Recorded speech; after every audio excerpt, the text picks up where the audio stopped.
Some 460 million years ago, the Earth is a violent and dangerous place. Dinosaurs stalk the volcanic landscape. Oh, sorry, Frank. There were no dinosaurs in the Ordovician period. They came later, in the Triassic period. Dinosaurs make a good intro. This is the miracle of copper, Frank, not Jurassic Park. Have it your way. Drop the T-Rex. Okay, the Earth is a violent place. So what was stalking the Earth then? We've got plankton and maybe the odd shellfish. Plankton? How can I work with plankton? Frank, the world was very different then. Shallow waters covered most of North America and Europe. Australia wasn't even around yet. We were still part of Gondwana land. But we did have volcanoes, right? Yeah, we had volcanoes. I can work with volcanoes. Good, because that's actually how copper came to North Parks. A couple of tectonic plates ran into each other and one of them got pushed down deep into the earth. Like an ingrown toenail?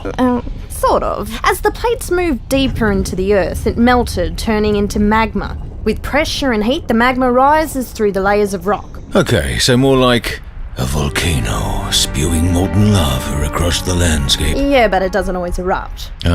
So like a blackhead?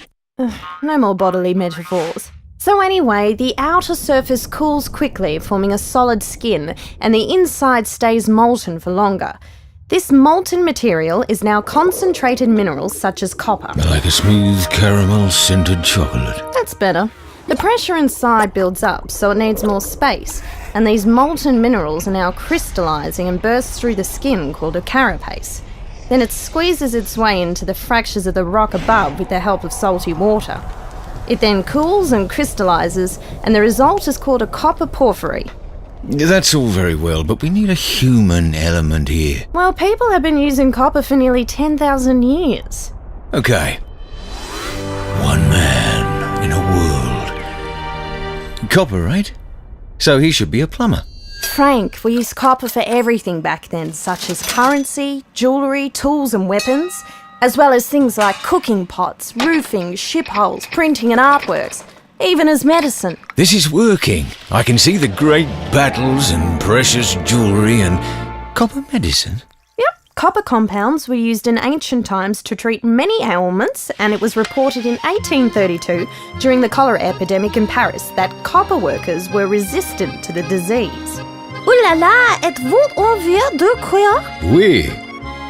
In a time of great turmoil, one plumber... It was used in plumbing, yes? Yes. In fact, archaeologists found a copper water pipe at the pyramids of Cheops that could still work after 5,000 years. Even back then, they must have known it was antimicrobial. What? Copper prevents the growth of bacteria, and nothing outside can get into a copper pipe, so it's perfect for carrying the water we drink. I knew it. The miracle of plumbing. Frank, copper has many more applications. You haven't got a clue, do you? Well, it's not something I tend to think about a lot. Without copper, life would be pretty boring. Well, tell me, how do they get the copper out of North Parks? In the underground mine, they use a mining method called block caving. North Parks was the first mine in Australia to use this method. Well, how does it work? Put simply, they dig under the ore body, drill some holes, stick in some explosives and... all the loose rock falls into a series of funnels called drawbells. Then they remove the rock with loaders. Done properly, block caving is safer than traditional mining methods. So where does the caving come in? The rock that's now unsupported continues to break up and keeps falling in on itself, which again removed by the loaders, and so the process starts all over again. Then what? Those rocks are then dumped into the underground crusher so we can put them onto a conveyor belt and move them up to the hoist. The rocks hop onto the overland conveyor, which takes it over 2 kilometres across the site. They rise up to the top of the reel tower and get dumped onto the stockpile. It's a roller coaster ride like no other. With a harder landing. Now these smaller rocks are ready to be processed, so they have to grind them down again into a series of grinding mills, which turns them into a fine powder. So after all that blasting, hauling, conveying and grinding, the process now changes from brute force to applied chemistry. The finely ground ore is poured into flotation cells and mixed exactly with the right amounts of water, air and chemicals. This causes all the copper-bearing minerals to cling to the air bubbles and take a free ride to the top of the flotation cell, Looks like a giant bubble bath. with the copper sitting on top. This liquid is called copper concentrate, and it's separated from the rest. In a quest to rise to the top, only copper has what it takes. Not quite. There's also a bit of gold in it. Gold? Where is this North Parks? Easy, Frank. It's all then filtered until finally it comes out as a near-dry black powder. It looks a bit like ground coffee. Sounds good. White with one, thanks. Concentrate. Okay, so how do they make copper out of this black powder and the gold then? Well, actually, that's as far as it goes at North Parks. From there it gets loaded onto a truck and then onto a train and then it's shipped overseas for the final stages. So today we use copper in plumbing and all the other stuff our life would be so boring without. You don't believe me? Oh, convince me. Well, how about the fact that it's used in every electronic device on Earth, from your microwave to your iPod, these microphones, to the computer, to the wires that bring the power to it? And you wouldn't have heard about green copper. Oh, yes, I've seen those old green statues. No, I mean the environmental type green. Copper will be one of the most important materials we'll use in the 21st century to help reduce carbon emissions. How? Copper is an extremely cheap and extremely effective conductor of electricity and heat that can be recycled over and over again without using much energy. And take a look at the car.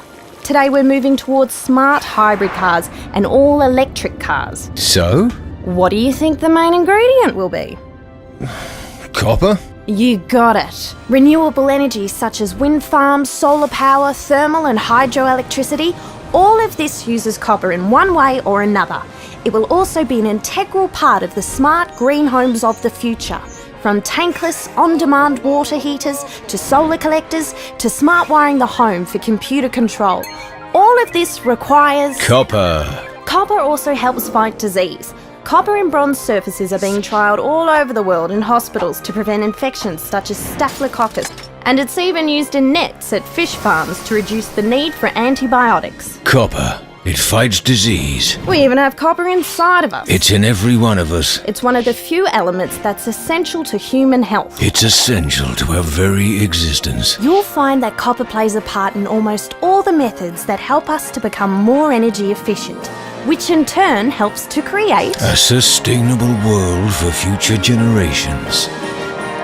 The miracle of copper. I think you got it. Yes, I think I've got it. Okay, you can stop now. Yes, I can stop. Ugh.